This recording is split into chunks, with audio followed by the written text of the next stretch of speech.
बिस्मिल्लाहिर्रहमानिर्रहीम। आज की वीडियो में आप लोगों के साथ एक 1 to 6 मंथ्स बेबी के लिए बहुत ही प्यारा सा एक फर्शी ट्राउज़र बनाऊंगी, जो कि फ़र्स्ट टाइम यूट्यूब पे आप मेरे ही चैनल के ऊपर देखेंगे। तो बहुत आसान तरीके से मैं आपको बताऊंगी। वेट मैंने 9 इंच ली है, 4 फोल्ड फैब्रिक है और 13.5 इंच मैं इसमें तैयार लंबाई रखूँगी, तो मैंने इसमें 2.5 इंच प्लस किया है। ठीक है।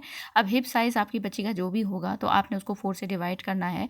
फिर उसमें आपने जो भी, अब जैसे मेरे पास जो है वो हिप साइज़ बच्ची का 18 इंच है, 4 से डिवाइड किया तो 4.5 इंच आया। तो उसमें आपने 4 इंच जो है वो मैंने इसमें ऐड किया है। तो ये मेरे पास इसकी 8.5 इंच जो है वो इसकी चौड़ाई है। ठीक है। तो अब ये देखें, यानी 9 इंच मैंने चौड़ाई ली थी 4 फोल्ड में, लेकिन ये इसको 8.5 इंच पे मैं रखूँगी। ठीक है। अब यहाँ पर मैं सबसे पहले ऊपर जो है वो यहाँ पर 1 इंच का मैं मार्क कर दूँगी, जो कि हम लास्टिक के लिए रखेंगे। तो ये देखिए मैंने 1 इंच का मार्क कर दिया है। उसके बाद क्रॉच लेंथ में जो रखूँगी तो वो भी हिप साइज़ के हिसाब से रखनी है। 4 से डिवाइड करेंगे, अब जो भी हिप साइज़ होगा तो उसके बाद जो भी आंसर आएगा उसमें मैं 2.5 इंच ऐड करूँगी। तो यहाँ पर 4.5 इंच है हमारे है हिप साइज़, तो उसमें 2.5 इंच ऐड करके मैंने यहाँ पर 7 इंच रखा है। उसके बाद यहाँ पर पाँचे की ओपनिंग आप अपनी मर्ज़ी से रख सकते हैं। 4.5 इंच में रख रही हूँ और उसमें तकरीबन 1 इंच मैं प्लस का कर रही हूँ। ठीक है। बाद में जब मैं इसकी फिटिंग की सिलाई वगैरह लगाऊंगी तो मैं इसको कम कर दूँगी 1/2 इंच। ठीक है। उसके बाद अब जो भी निशान लगाए थे, सिंपल इसकी जो है ये कटिंग होती है, बहुत आसान तरीका सा ये इसकी कटिंग होगी। और फिर उसके बाद अब ये देखें, यहाँ तक हमारी ये कटिंग हो गई है। जितनी भी आपने लंबाई अब तैयार रखनी है, जैसे मुझे 13.5 इंच रखनी है, तो लास्टिक के 1 इंच के मार्जिन के नीचे से मैंने इंच स्टेप से 13.5 इंच का एक निशान लगाया और यहाँ पर हम एक कट लगा देंगे। इसको कट लगाने से ये होगा कि यहाँ से हमारे पास गाइडलाइन रहेगी, क्योंकि हमने यहाँ से इसको फोल्ड करना होगा। बहुत आसान तरीके से मैं आपको बताऊँगी। इतनी छोटी बच्ची तो क्या, आपको 2 से 3 साल की बच्ची का भी नहीं मिला होगा। मैं हर साइज़ का आपको बताती रहूँगी और अच्छी अच्छी सी इस तरह की डिज़ाइनिंग की बेसिक चीज़ें होती हैं जिसके लिए मदर्स परेशान रहती हैं। अब यहाँ पर ट्राउज़र को हमने खोल देना है। बंद वाली साइड से हमने 2 इंच का चौड़ाई का निशान लगाना है, बंद वाली साइड से। ठीक है, बिल्कुल इसके सेंटर से, और 3 इंच का मैं लंबाई का निशान लगाऊंगी।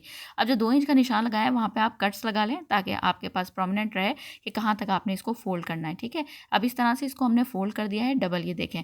और फिर उसके बाद 3 इंच लंबाई का एक निशान लगाएंगे। ठीक है। और उसके बाद हम यहाँ पर इसको सिलाई लगा देंगे। इस वाले फैब्रिक को भी हमने यहाँ पर 2 इंच पे कट लगाना है और उसके बाद इसको भी फोल्ड करेंगे और 3 इंच का लंबाई का निशान लगाएंगे और यहाँ पर हम सिलाई लगाएंगे। सिलाई लगाते हुए आपने ये चीज़ का ध्यान रखना है कि आपने सिलाई डायरेक्ट इसको पकड़ के नहीं लगानी। इस तरह शलवार के फैब्रिक को खोलेंगे और सिर्फ आपने इस तरह सिलाई लगानी है, यानी सिर्फ फ्रंट साइड के ऊपर। और सिलाई लगाते हुए जो 2 इंच का चौड़ाई का निशान लगाया है तो उधर भी हम सिलाई लगाएंगे। पूरी इस तरह से हम शेप में लेकर आएंगे और 2 इंच की चौड़ाई से यहाँ से सिलाई शुरू करेंगे और नीचे 3 इंच तक ऐसे लंबाई के ऊपर निशान सिलाई को हम लेकर जाएंगे। तो इस तरह से आपने रखना है। एक को आपने इस साइड पे फोल्ड करना है, दूसरी को आपने उसकी ऑपोजिट साइड पे फोल्ड करना है, तो कि दोनों चीज़ें हमारी ये फ्रंट साइड के ऊपर आएंगी। तो ये देखें, इस तरह से हमने कर लिया है। अब हम पे एक दूसरे के ऊपर रखेंगे। जो हमारी ये प्लीट वाली साइड होगी, इसको एक दूसरे के ऊपर रखकर हमने यहाँ पर क्रॉच की सिलाई लगा लेनी है। बिल्कुल सीधी हम सिलाई लगा लेंगे, ये देखें इस तरह से। अब सिलाई लगाने के बाद मैं इसको पलटूंगी, तो ये देखें फ्रंट के ऊपर हमारी ये प्लेट्स आ जाएंगी। अब जो 1 इंच मैंने चौड़ाई का फैब्रिक रखा था उसको मैं ये देखें यहाँ से इसको फोल्ड करूँगी और फोल्ड करने के बाद टोटल 1 इंच के अंदर ही हमने फोल्ड करना है। फ्रंट वाली साइड से 1 इंच का हम होल छोड़ेंगे और फिर लास्टिक को यहाँ से, ताकि हम एंटर कर सकें। और 13.5 इंच मैंने यहाँ पर लास्टिक की लेंथ ली है और छोटी बच्ची के हिसाब से बिल्कुल परफेक्ट रहेगी।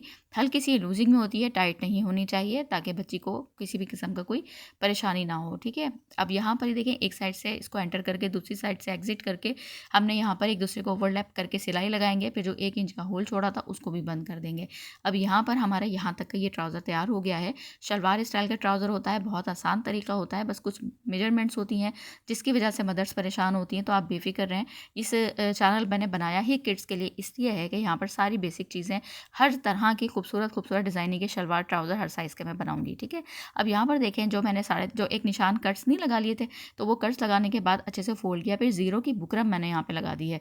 आप ये ध्यान रख रहे होंगे कि जो मैं फोल्ड कर रही हूँ तो साइड से देखिए फैब्रिक की, क्योंकि मैं इसको हमेशा ना पाँचे को इसके अंदर फोल्ड करके करती हूँ। तो यहाँ पर देखिए जो एक्स्ट्रा हमारा हाफ इंच थोड़ा सा होगा ना, वो कटिंग में हम बाद में करेंगे, क्योंकि मैंने यहाँ पे चौड़ा रखा था ताकि मैं इसको बाद में इसको थोड़ा थोड़ा सा कटिंग कर सकूं, क्योंकि बच्ची के लिहाज से काफ़ी जो है वो सही है पाँचा, क्योंकि काफ़ी छोटी बच्ची है ना। तो हमें बहुत ज़्यादा चौड़ा नहीं रखना कि बच्ची लसड़ लसड़ करे, वो खुद तो चल तो सकती नहीं है, तो परेशान ना करे उसको। ठीक है। ट्राउज़र की जो चौड़ाई होगी हमारे पाँचे की। अब यहाँ पर मैंने इस तरह से ज़ीरो के बुकरम लगा के फोल्ड किया था, फिर डबल फोल्ड करके डबल साइडेड हैमिंग टेप लगाकर उसको अच्छे से आयरन कर लिया, ताकि वो अच्छे से पेस्ट हो जाए। फिर एंकर थ्रेड लेके मैंने बॉबिन में भरा है, कंट्रास्ट एंकर थ्रेड लिया है। ठीक है। उसके बाद मैंने 2 सिलाइयाँ बिल्कुल बराबर बराबर में लगाई लगाई हैं शॉकिंग पिंक और ब्लू थ्रेड से, और ऊपर नीडल में मैंने ना सेम धागा ही रखा हुआ था। अब इसकी फिटिंग की सिलाई भी लगा लेंगे, और फिटिंग की सिलाई लगाने के बाद इसका फाइनल आपको दिखाती हूँ जो है वो पूरा रिजल्ट कि कितनी खूबसूरत हमारा ये फर्शी ट्राउज़र छोटी सी बच्ची का तैयार हुआ है। कोई भी आपकी फरमाइश हो, आपको लेंथ भी दिखा रही हूँ जितनी तैयार रखनी थी, कोई भी आपकी फरमाइश हो तो आप मुझसे कर सकते हैं, ताकि मैं किसी भी साइज़ का आपको अच्छे से बता सकूँ। चैनल पर नए हो तो ज़रूर सब्सक्राइब फॉलो कीजिएगा।